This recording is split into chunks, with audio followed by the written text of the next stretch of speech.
Bom dia, boa tarde, boa noite. Eu sou Daniel Meurim e esse é o Substância Política. O canal meu e de minha amiga e co-host, Bárbara Martinelli. Tudo bem, Bárbara? Tudo bem, Daniel? E com você? Tudo certinho? Tudo certinho, na medida do possível a gente vai lutando aí. É, Esse canal, gente, ele é voltado a análises políticas e geopolíticas. E hoje a gente vai comentar alguns dos assuntos mais importantes da semana.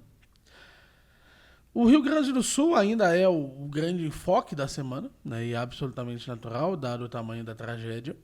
Mas uma das coisas que nos despertou a atenção e que nos fez efetivamente buscarmos falar sobre o Rio Grande do Sul foi que, além dos problemas habituais de uma tragédia do tipo, o Estado está reservando para si mesmo problemas específicos, de um tipo muito específico. Então, o Paulo Pimenta, que é atual ministro da Secretaria de Comunicação Social da presidência do governo Lula, ele pediu providências ao Ministério da Justiça contra alguns perfis, porque eles fizeram fake news contra o Estado, né? É, E aqui eu tenho um dos posts, né, da Stepa Paiano, que eu vou mostrar aqui para vocês na tela. Esse post daqui, em que fala-se um pouquinho sobre o ocorrido. Deixa eu botar aqui na tela. Ué, aqui. Quem é essa Esté Papaiano? A Papaiano? Papaiano é uma ativista bem conhecida de nossa parte. Ela é do Divas da Opressão. Ela mostra a cara? Vou mostrar ela aqui. Ela tem um perfil bem grande no Twitter, vive dando RT lá no que a gente posta, é uma pessoa bem legal. O governo não acha muito, né? Mas. Gente, eu não sou a maior pessoa pra falar de Twitter, tá? Eu quase não uso Twitter, eu vejo às vezes só os assuntos que estão mais bombando, então peço perdão, mas eu sou realmente completamente leiga de Twitter, não conheço esses perfis, estou bem por fora dessas tendências do Twitter. Eu tô. Eu tô só ajeitando aqui a sua câmera, que ela ficava desalinhada na outra aqui, ó. Agora tá bacana, ó, tá vendo aí? Uhum, sim. E aqui o escrito. A usuário Stepa Paiano publicou que o Estado, como ente centralizador, até agora só entregou dificuldade e ineficiência, com 14,6 mil de alcance, sendo muito favoráveis à citação. Então vocês podem ver aí que a Stepa Paiano, quando ela publicou isso, ela se tornou uma ameaça ao Estado, né? Dizendo apenas uma obviedade, né? Não tem absolutamente nada que ela tenha dito que tenha sido tão agressiva a ponto de acabar com o perfil dela, né? Impedi-la de se pronunciar nas redes sociais. Sim. E isso não aconteceu só com ela, tá? Tem uma série de outros perfis que foram atacados por estarem reclamando do governo. Sim, é uma. Eu quero fazer um comentário sobre isso. Você pode botar a imagem de novo da Esté Posso sim. Papaiano? Quer que eu bote Só... da Esté ou que eu bote da fala dela? Não, a da fala dela. Tá, calma Gente, aí.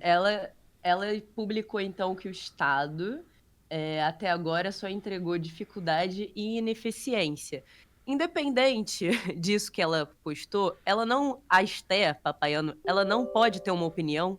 E se a percepção dela, independente se isso é uma verdade ou uma mentira, e se a percepção dela, ou seja, a opinião dela, né, no caso, levar ela a essa conclusão, ela não pode mais chegar a essa conclusão por si própria, quem tem que chegar à conclusão por ela é a mídia, o próprio Estado, a gente tem algo muito estranho acontecendo então, já que a pessoa ela realmente não pode mais ter a opinião dela sendo colocada porque a opinião dela é uma mentira? Como assim? Quem diz que uma opinião, né, baseada então no que você observou e chegou àquela conclusão, é ou não uma verdade ou uma mentira? Eu acredito que só o receptor, só a pessoa, né, que emitiu essa opinião poderia, de fato, explicá-la e falar por que que ela acha que aquela opinião é verdadeira, e não o Estado. Você concorda, Daniel?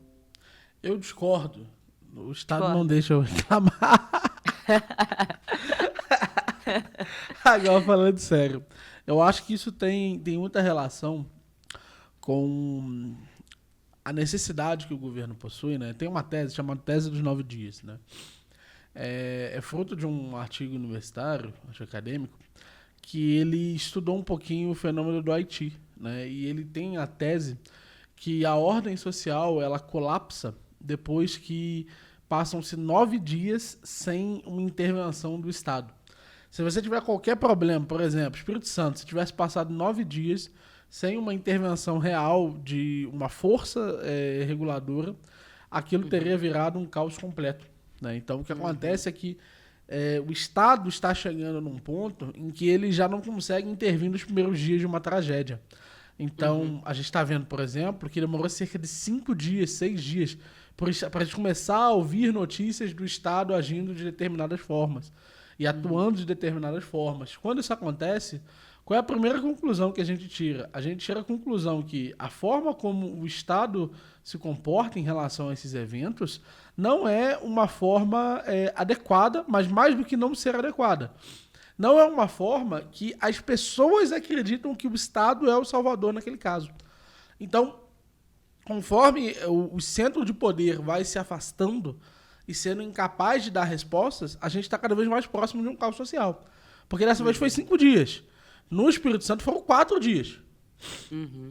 Se nós chegarmos no cenário de 7 dias, 9 dias, talvez a população chegue na conclusão que, opa, eu já estou por conta própria. E exatamente isso que acontece várias e várias vezes em escândalos e problemas na África. Então, várias regiões você tinha, a princípio, paz institucional, mas essa paz institucional era rompida com alguma briga, com alguma pequena disputa territorial entre duas tribos, e aquilo ali não era resolvido em 10, 12 dias, caos social. Então, existe uma certa tendência do inchaço do Estado começar a chegar em um estado em que, por paradoxal que seja, mais burocracia impede o Estado de sequer ser o Estado. Você acredita, então, que essa tomada de decisão vinda pelo Estado a respeito de tentar, pelo menos, controlar o que está sendo colocado na mídia, quem pode ou não falar alguma coisa a respeito do Estado, é visão dessa questão, então, dele não entrar num colapso até mesmo de nível de narrativo? Não. Eu não acho que seja tão pensado assim. Eu acho que é uma coisa muito menos estrutural e muito mais reputação política. É inconsciente, então. Isso.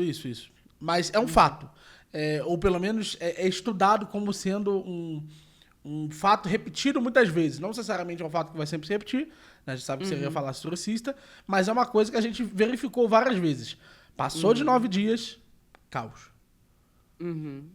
Entende? Certo. Aconteceu na República Dominicana, que depois do Haiti, aconteceu na África, na Somália, e nessas regiões a gente sempre via uma tragédia, uma disputa, 9 dias sem resolver o problema, uma força externa ao Estado aparecia e depois não era fácil removê-la.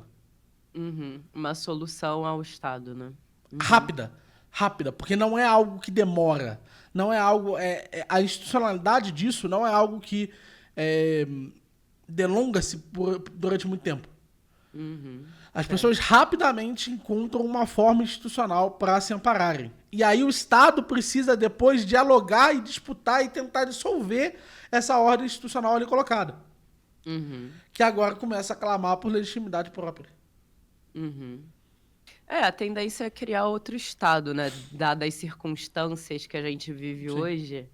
Mas eu entendi o seu ponto, mas eu acredito que você pode acreditar que isso não é feito de caso pensado, né? Sim ou não, não importa muito se é feito ou não. Mas eu realmente tenho essa percepção que esse controle, pelo menos, dessa tentativa do que é falado na mídia a respeito do que o Estado faz ou não, já é uma forma de preservar a própria figura do Estado em si, sobretudo o próprio governo Lula. A gente pode ver que há uma tentativa para que essas questões que estão acontecendo no Rio Grande do Sul, elas não acabem, né, caindo sobre a imagem do próprio governo federal, por assim dizer. Ou seja, questionar a respeito desses repasses, né, que o governo está fazendo, por que que repassa, por exemplo, para uma cidade específica que vai ter um evento, mas não repassa para o sul. Eu acredito que realmente essa tentativa de poder começar a manipular, entre aspas, né, essa opinião do que está falando a respeito dessa ineficiência, a respeito dessa governança que acontece no Rio Grande do Sul, já é visão dessa questão do governo federal. E aí, nesse caso, você estaria correto na sua análise, porque é visão justamente que não tem esses questionamentos para que, né, não comece a cair sobre o governo federal, por assim dizer. Sim. Mas veja que tudo que eu tô dizendo é esse controle ainda é um controle muito pessoal. Esse pessoal ainda não se deu conta de que cada uma dessas rupturas pode levar a uma ruptura maior. Por exemplo, Sim. esse pessoal não rastreia o fato que o sentimento separatista acabou de crescer no Sul. Uhum. Com certeza. Eles não associam os atos dele de governo a uma possível ruptura estatal. Sim, com certeza. Até uma questão que eu estou trabalhando no módulo 2, lá da Academia de Estudos Globais, eu estou contando um pouco da história, né, da geopolítica, como é que ela foi se desenvolvendo mesmo antes dela ser sistematizada e se criar de fato a palavra geopolítica. A gente já tinha um pensamento que a gente pode ligar à própria questão da geopolítica em si, ou seja, pensar nessa questão da terra, etc e tal. Mas eu vou falar sobre uma questão que eu acho interessante, em que a gente consegue relacionar, inclusive, com isso que você está falando e também com os eventos que a gente viveu em 2020, é a respeito de como uma questão. Como é que eu vou colocar aqui, gente? Qualquer coisa você censura essa palavra, mas uma questão pandêmica relacionada à própria expansão do Império Otomano vai mudar a forma como eles vão pensar a sua política. Porque quando o Império Otomano ele começa a se expandir, ele acaba se deparando com a questão da peste. Então ele se expande, ele consegue obter mais territórios, mas ao mesmo tempo ele tem que lidar com um problema bem grande, que agora os seus soldados estão vivendo um problema de peste. Então, veja só como algumas situações, às vezes, que são fatores que a gente não está prevendo acontecer, como o caso de fenômenos naturais, por assim dizer, por mais que a gente tenha essa questão já sendo trabalhada, que a gente vive uma mudança climática, a gente poderia fazer política de prevenção, etc e tal, mas independente disso, fatores, às vezes, naturais, eles vão também ditar muito essa questão de como a gente vai pensar a política de Estado, a política de governança, se você não tem essa visão tão estatal, mas uma política de governança local para a sociedade que ali habita aquele território, aquela localidade em específica. Então, veja que interessante como vários fatores externos, às vezes, nos obrigam a, se você é uma pessoa mais estatista, a repensar o próprio papel estatal ou a repensar como o Estado pode se preservar enquanto entidade, que é isso que o Daniel está colocando.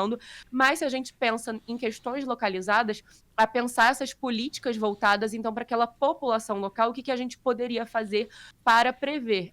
Até uma questão que a gente comentou no último Substância Política, era sobre essas questões de como as governanças mais locais, elas poderiam já ter e trabalhar, né, com essas políticas mais localizadas, prevendo alguns tipos, né, de mudanças naturais, fazendo essas assimilações com eventos passados e procurando fazer talvez um plano para aquela localidade específica. Então tem tudo isso sendo colocado na mesa e é interessante que no passado a gente já observa isso, como isso impacta o Estado em si, como ele tem que se reformular justamente para que ele não colapse. Até pensando numa sociedade que talvez ela não tivesse um Estado tão forte em si, mas aquela própria sociedade ela poderia colapsar em si, milícias armadas, por exemplo, obterem aquele poder daquela localidade, passarem a controlar porque eles conseguem fazer talvez uma gestão mais eficiente. Então veja como várias questões vão surgindo para a gente e nos obrigam a refletir sobre elas, não é mesmo, Daniel? Tem uma pergunta interessante para fazer para você. Você acredita na possibilidade real de um movimento separatista nos próximos anos?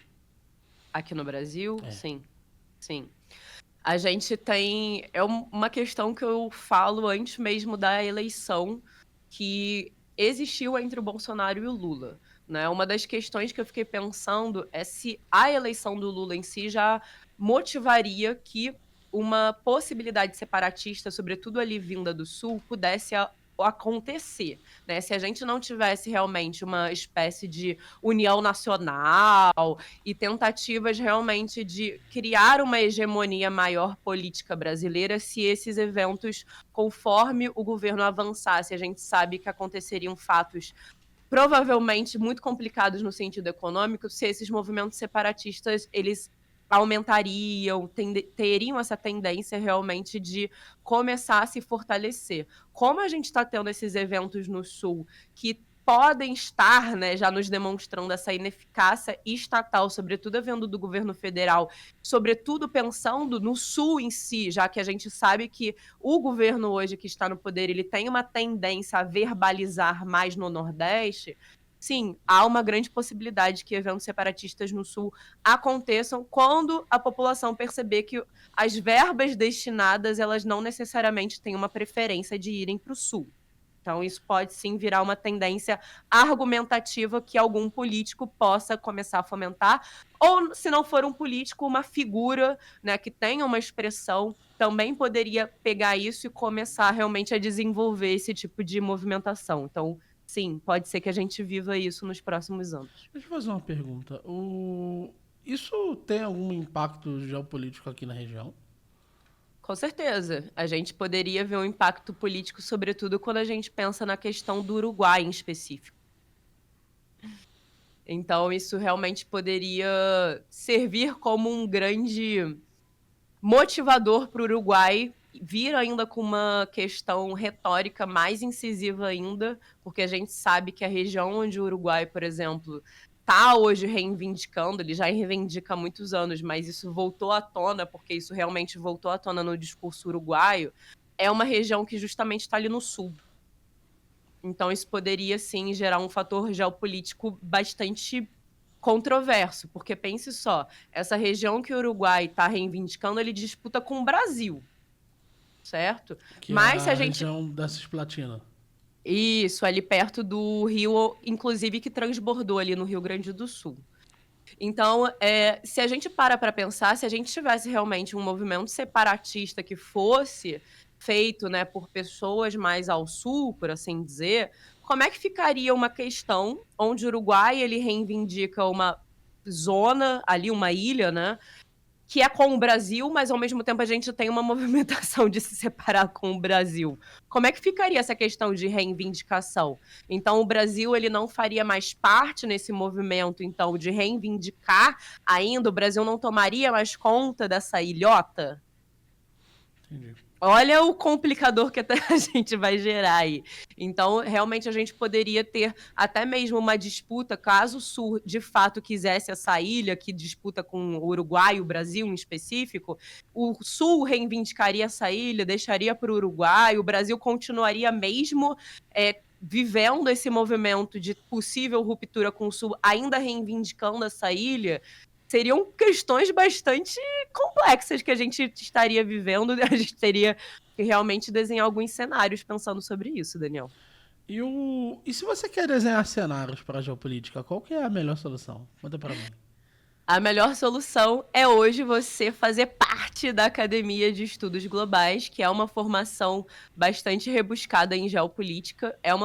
Acho que é a única formação realmente que a gente tem de termos de curso livre fora de uma pós-graduação, de um mestrado, por assim dizer, ou até mesmo um doutorado, e que a gente vai ter esse foco da geopolítica e como a geopolítica vai conversar com áreas como relações internacionais, áreas como militarismo, e que a gente vai realmente se aprofundar em várias teorias da geopolítica. A gente vai ver desde como a geopolítica ela realmente se formou, ou seja, o que é a geopolítica, o que são terminologias como fronteira, território, local, tudo isso, então, a gente vai ver e vai se debruçar para entender de uma forma mais aprofundada. A gente vai ver agora, então, no módulo 2, que a gente vai estar lançando muito em breve, a história da geopolítica, qual é a origem da geopolítica, ela realmente vai vir só do século XIX, hoje a gente já consegue, desde a antiguidade, já conseguir a realmente entender que existiam certos discursos, certas movimentações que a gente já pode atrelar com movimentos geopolíticos, mesmo os vindos da geografia, mas que a gente realmente consegue atrelar a geopolítica. A gente vai ver grandes teóricos. E quais A gente são os 3 teóricos que a gente vai ver esse mês? A gente vai ver o Rudolf Kjellin, que muitos vão falar que é o pai da geopolítica, ele que vai criar esse neologismo de geopolítica, né? Ele vai pegar o geo e a política e vai criar, então, esse neologismo. A gente vai ver o Friedrich Ratzel, que também vai disputar esse papel como pai da geopolítica, porque ele é anterior ao Kjellin, vai começar a trabalhar essa questão do Estado enquanto grande Estado naturalista, como a gente pode relacionar a própria figura estatal com a própria figura do ser humano, que Jelen vai se aprofundar nisso. E a gente vai ver o Karl Haushoff, que é então esse grande teórico que vai embasar tudo que a gente vai entender como justificativa do Hitler a respeito, então, de teoria geopolítica. Então vai estar muito legal o nosso módulo 2, Então gente. vamos fazer um checklist aqui. É uma formação de 1 ano em geopolítica? Não, é uma formação de pelo menos 2 anos em geopolítica, porque a gente vai, além de ver as teorias, a gente vai aplicar essas teorias, ou seja, a gente vai realmente pegar estudos de caso, tanto estudos de caso de fatos que aconteceram, quanto estudos de caso de questões que estão em curso agora. Ou seja, a gente vai entender melhor o que é a geopolítica lá na guerra da Ucrânia. O que a Rússia quer? O que os Estados Unidos quer? O que a Ucrânia quer? O que a OTAN Quem comprar o quer? primeiro ano da academia recebe desconto pro segundo ano? Acredito que vai receber desconto pro segundo ano, sim. E quem está comprando. A gente ainda não. Eu e Daniel, a gente não discutiu qual vai ser a data limite disso, mas quem está comprando ainda hoje a formação da academia está recebendo também a formação do nosso querido Daniel, então, em estudos antimarxistas. Daniel, fala um pouquinho da sua formação, que está, então, a pessoa que adquiriu hoje a academia recebendo, não é mesmo? Uma formação intensiva de 1 ano, voltada ao anticomunismo, voltada a explicar questões que não haviam sido explicadas antes de uma tradição que havia sido esquecida. Essa é a formação anticomunista, com 20 autores e 24 livros, complexidade, 360 horas de conteúdo, tira dúvidas, grupo exclusivo para membros e um processo pedagógico de acompanhamento de cada um dos indivíduos é o que reserva o destino para você no Clube Alta Linguagem. Uma coisa importante que eu gostaria de salientar é em relação ao fato que existe um grupo da Academia de Estudos Globais. Gostaria de salientar que a professora fará aulas para tirar dúvida com todos vocês. Gostaria de salientar que o material está sendo todo feito, editado e animado, com legendas. Então, um processo profundamente trabalhoso. E gostaria de agradecer a cada um de vocês que deposita confiança em nós. E gostaria de lhes dizer que o próximo ano será de mais e mais e mais novidades. Então, você que comprou aí a R$450 alguns meses atrás, hoje tem um produto gigante aí e pode ter absoluta certeza que haverão muitas melhorias nesse material e nessa oferta. Então, não deixe de comprar hoje com preço exclusivo aqui para o Substância Política. Voltemos agora ao... E eu queria fazer só mais um adendo. Eu vou dar uma palestra lá no IBMEC no dia 17 e eu tô vendo se eu consigo realmente adquirir essa palestra que eu vou dar, que eu vou falar sobre essas disputas da ordem global para os alunos do IBMEC. Eu tô vendo se eu disponibilizo essa live para os alunos da Academia de Estudos Globais, que eu acho que vai ser super bacana eles terem acesso a isso. Excelente, excelente, excelente.